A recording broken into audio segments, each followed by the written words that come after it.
In the darkness of our basement, a blacklight revealed the ultimate betrayal, my wife's infidelity shining back at me. The world stopped. Vivian, is this your secret?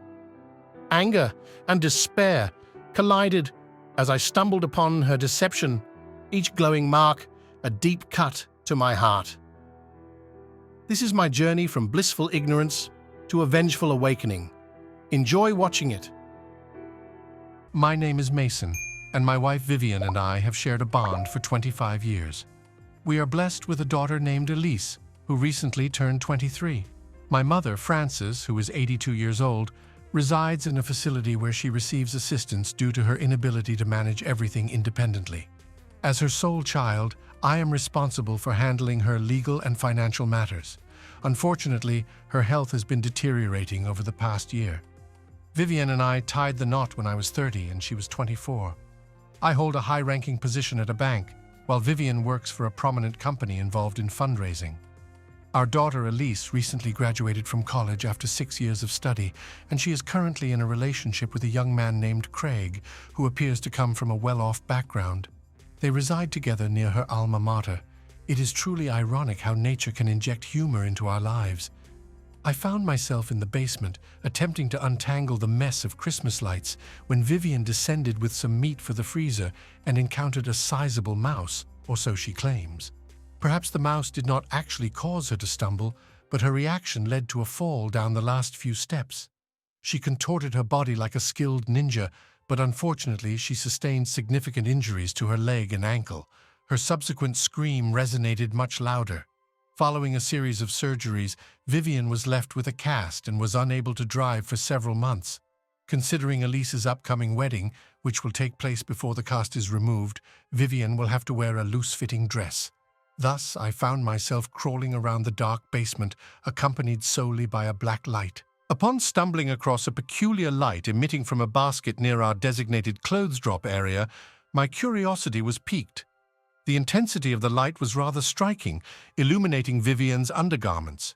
Naturally, I turned to the internet for answers. I found myself contemplating whether vomit would appear distinct under a black light, although I fervently hoped to avoid confirming this firsthand. Surprisingly, it turns out that bodily fluids such as semen or stains from sexual encounters emit a vibrant glow when exposed to a blacklight. As I absorbed this information, a wave of unease washed over me, causing perspiration to form on my brow and dizziness to cloud my senses. My stomach churned uncomfortably, threatening to betray my composure. However, I remained determined to keep my nausea at bay, yet a disconcerting thought crossed my mind. Could the aforementioned stain be a result of recent intimacy between Vivian and myself?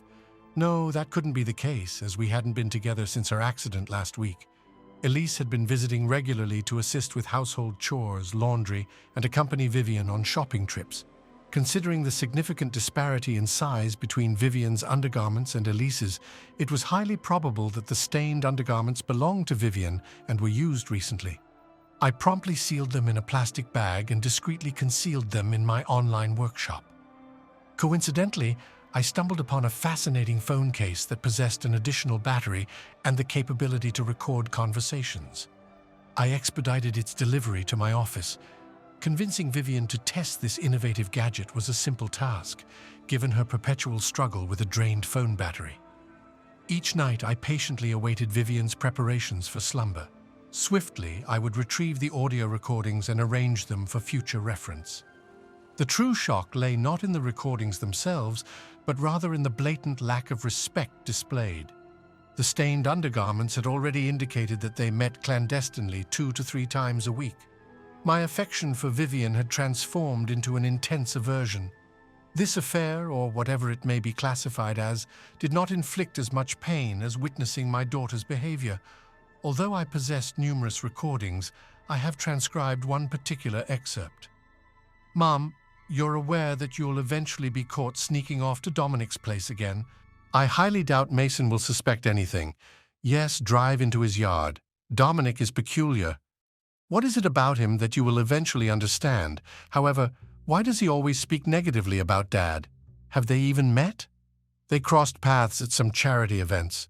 You also don't defend Dad much. All right, fair enough. Will this ever stop? What about his wife? Why not leave Dad? Dominic mentioned his wife is preoccupied with the kids. No need for a divorce. I'm okay. Mason is okay. You are okay. I will cover the wedding expenses alone. Valid point. Go spend time with Dominic. Should I pick you up at noon? Listening to the tapes only provided me with the sounds of them being in close proximity.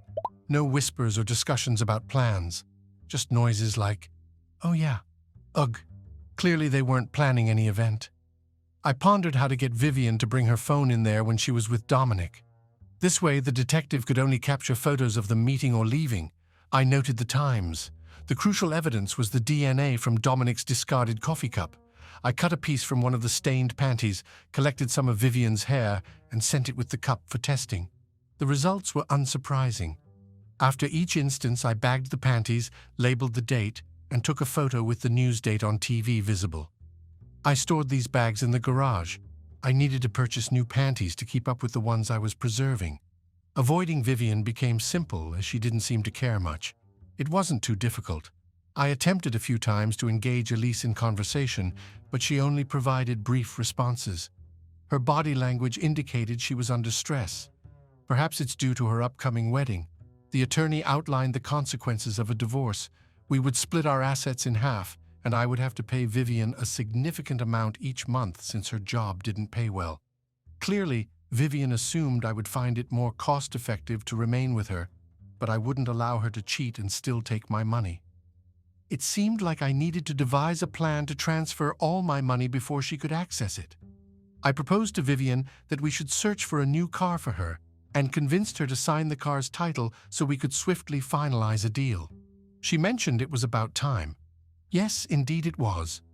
I had a conversation with Francis regarding the establishment of safety deposit boxes in various banks throughout the town. I initiated the process of converting my money into gold coins and storing them in the boxes for Francis. Opting to withdraw money from my 401k prematurely and facing the associated penalty seemed like the most logical decision. It took some time to close my investment accounts and handle life insurance matters, but Vivian, despite her unpleasant nature, did not show any signs of moral improvement. I temporarily halted our mail delivery to ensure I could intercept everything before she had a chance to see it.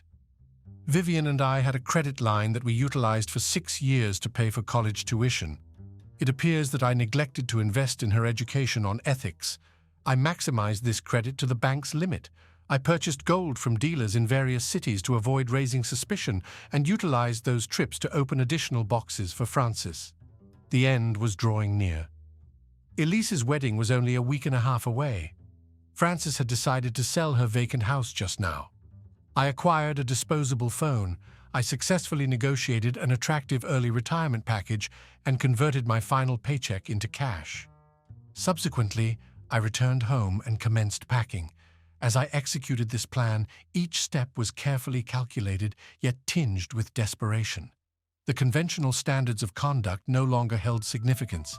It became a matter of survival and strategic maneuvering, a betrayal that I found difficult to digest. I transitioned from a passive role to an active one, no longer a mere spectator in the unraveling of my life, but the architect of a new direction. This was not solely about avoiding financial ruin or the aftermath of a failed marriage. It was about reshaping justice on my own terms, laying the groundwork for a confrontation that Vivian had not anticipated. The silence and clandestine operations, the gold coins and concealed compartments, all components of a larger scheme designed to dismantle what was once perceived as a shared triumph. As the days merged into nights, the anticipation of Vivian's astonishment fueled my determination. Every penny transferred, every asset concealed brought me one step closer to a liberation unbound by marital constraints or societal norms. A fresh dawn on my horizon, illuminated not by remorse, but by the resolute radiance of reclaimed independence. After relocating multiple times, I meticulously arranged my living space to give the illusion that I was still present. I deliberately left minimal funds in our joint accounts. I printed out the bank statements and scheduled another meeting with the lawyer. In just 2 days, Vivian would receive the necessary documents during her extravagant event. Unfortunately, I lacked the necessary funds to cover both the bills and the mortgage. As a result, I meticulously laid out 13 bags filled with her underwear and recorded a video, ensuring that the date and television news were visible in the frame. Once uploaded, I attached it to several emails that I was about to send. I included the detective's reports, a transcript of a conversation, and DNA test results for added impact. Elise arrived to accompany Vivian to her significant evening. There was no point in me attending, as it would be filled with unfamiliar faces and I would be utterly bored. Yes, I understand my role is merely that of the financial provider. Once they departed, I reported the credit cards as stolen, deactivated the cell phones, and promptly sold Vivian's car to a buyer who approached me directly. Lower the price of a car, and interested buyers come running. Things were truly beginning to unfold. I anxiously awaited news that Vivian had been served with the legal papers just before her important speech. When the call finally came, a smile crept across my face. Upon hearing the news, she completely lost control and rushed to Elise's car. I switched on my computer and began to express my pent-up emotions. My email unleashed my fury to all corners. I could no longer keep Dominic's wife in the dark. I apologize if this is not what you wanted to hear, but I needed to know. Unfortunately, nobody had the decency to inform me. Your husband Dominic and my wife Vivian have been engaging in a clandestine affair behind our backs. Dominic, it appears that you have a significant meeting with your superiors tomorrow. The person in charge of promoting Dominic and one of his colleagues, my wife Vivian, were involved in an illicit relationship on your company's time. We will need to have a conversation about how to prevent your organization from making headlines. I believe some of your influential investors may not understand why it is detrimental to support individuals who destroy families. If anyone requests a reference for Dominic, you will have to disclose that he is ill-suited for leadership.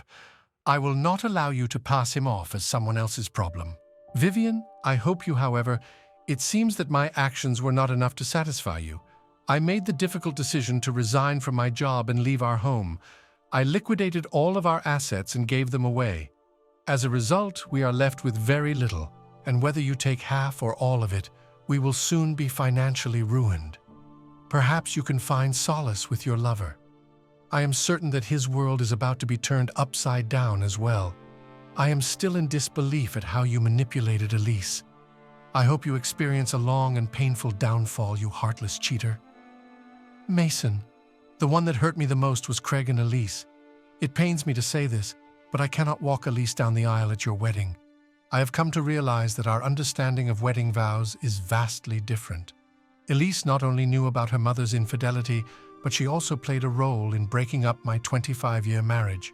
I have no choice but to distance myself from your wedding, Craig. I cannot stand there, look you in the eye, and hand over someone who sees wedding vows as mere words spoken at the altar. It would be unbearable for me to remain silent and watch her potentially end up like her mother without warning you. If you still want me to attend, I will come, but only as a face in the crowd. Elise, I am deeply disappointed in you, but I still love you. Perhaps you will understand my perspective when you have children of your own. Wishing you all the best, Mason. I shut down the computer and left my house, possibly for the last time. I parked my car a short distance away, returned, and waited as I had planned. Elise arrived quickly and rushed inside. Vivian walked slowly, clearly hurt, when Elise shouted, "He's gone! His closet is empty, his office almost bare." Unbeknownst to them, they were experiencing the same sense of loss that people felt during the Great Depression.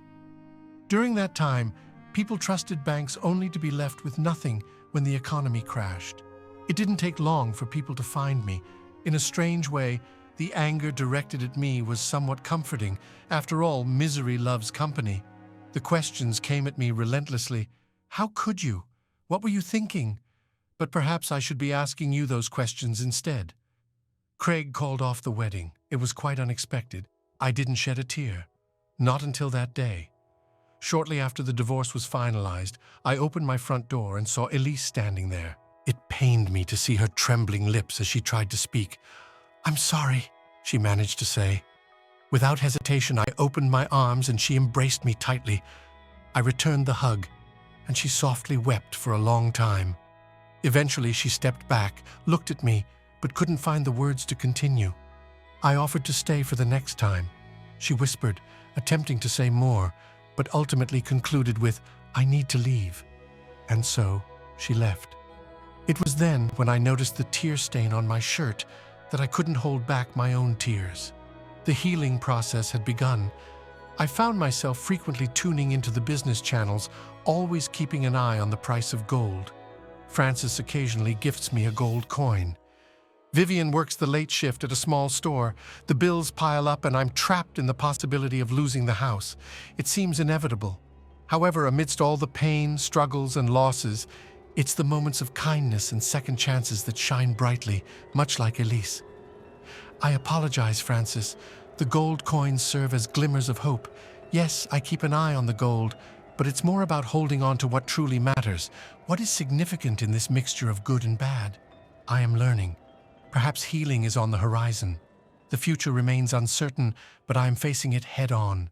Not alone, but with a glimmer of hope and the lessons learned the hard way. After the divorce papers were signed, the charity group and I reached a favorable agreement, sealed with a handshake. Although I am not at liberty to disclose all the details, Dominic is tirelessly searching for a job, but seems unable to secure one. His ex-wife is still occupied with taking care of the children. As it turns out, there were no mice hiding in the basement after all. It seems that Ninja Move did the trick. Hey, audience, if you enjoyed this video and want to stay updated with more captivating stories, be sure to subscribe to Prince Cheating Tales and activate the notification bell. Thanks for listening to One Infidelity Hit. If you liked what you heard, don't forget to hit that subscribe button and drop us a like.